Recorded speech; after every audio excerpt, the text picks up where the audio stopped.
یہ رشید حجری کہہ رہا ہے، علی کا شاگرد۔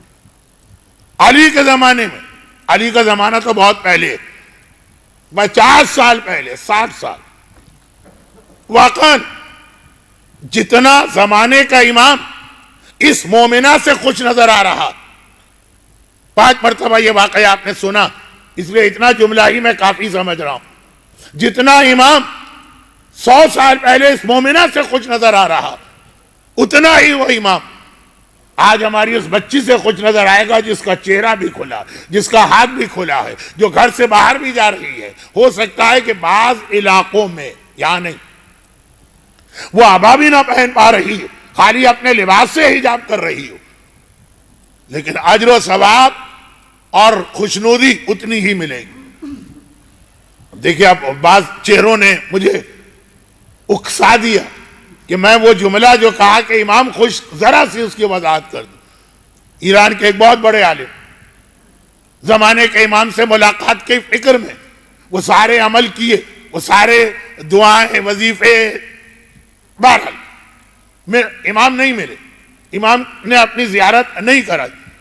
ایک بار ان کے شہر میں ایک مومنہ کا انتقال ہوا، نماز جنازہ کے لیے گئے تو جنازے کی صفوں میں امام کو دیکھا جو کھڑے ہو کے اس مومنہ کی نماز پڑھ رہے ہیں۔ جنازے کی نماز بہت اہم نماز ہوتی ہے۔ اللہم ان کانت محسنۃ فزد فی احسانہا وان کانت مسیئۃ فتجاوز عنہا۔ اے خدا، یہ مرنے والی نیک ہے تو اجر بڑھا، گناہگار ہے میں دعا کرتا ہوں اس کے سارے گناہوں کو معاف کر دے۔ نماز جنازہ میں امام کا جملہ۔ اچھا، ان کی توجہ تو نہ نماز جنازہ کی جانب تھی نہ امام کے جملوں پر، ان کی توجہات کا رخ تو امام تھے۔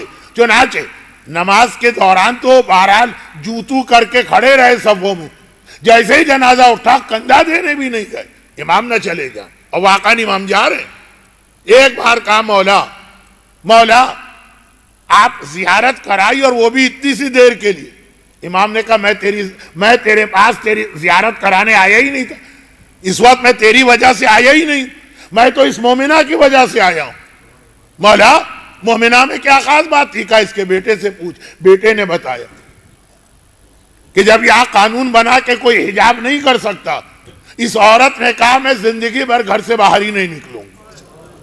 ارے مجتہدین کے فتوے ہیں، اجازت مل گئی کہ جہاں ایسی مجبوری ہو تو جتنی زبردستی کی جائے اتنی بے حجابی جائز ہے۔ کس کا جملہ ہے؟ مجتہدین کا، سجاد کا جملہ۔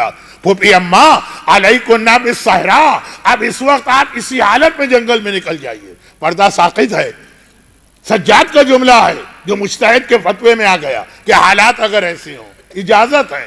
کہا ٹھیک ہے، اجازت ہے نا، واجب تو نہیں ہے گھر سے نکلنا۔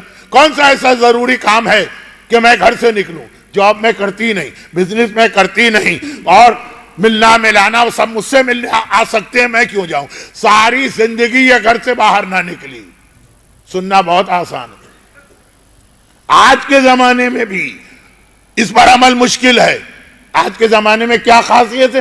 آج کے زمانے میں پھر بھی آپ کے پاس اسمارٹ فون ہے، آپ کے پاس ٹیبلٹ ہے، آپ یہ اس کے اندر لگ جائیے، 24 گھنٹے ایسے گزر جائیں گے، نہ کھانے کا ہوش ہوگا نہ گھر سے نکلنے کا۔ پھر بھی ہفتہ، 2 ہفتہ، 10 دن، 15 دن کبھی تو باہر نکلیں گے نا۔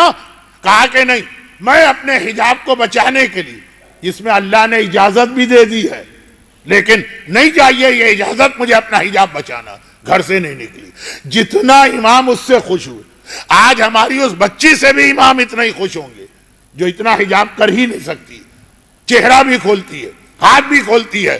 ہو سکتا ہے کہ بعض علاقوں میں خالی اپنے ڈھیلے ڈھالے لباس کو ہی حجاب بنا لیتی ہو، لیکن جس ماحول میں وہ اتنا بھی حجاب کر رہی ہے، یہاں کی بات نہیں کر رہا، یہاں کا ماحول پھر بھی حجابی، میں ایک عام بات کر رہا ہوں۔ تو یہ ذہن میں رکھیے گا کہ عزادار کا اتنا بڑا رتبہ ہے کہ دعائے فاطمہ ملتی ہے، تو دیندار کا جو نماز پڑھے، جو عورت حجاب کرے، جو بچہ گانا نہ سنے، ان کا بھی اتنا ہی بڑا رتبہ ہے کہ رشید حجری یعنی میثم تمار یعنی حبیب ابن مظاہر کہہ دیں کہ تم اس سے بھی آگے نکل گئے۔ آج کے اس ماحول تو اللہ ہماری مجبوریاں سمجھ رہا، ماحول کی وجہ سے ہمیں بہت رعایت ملتی ہے. پہلی ایک وضاحت تو اس لیے تھی.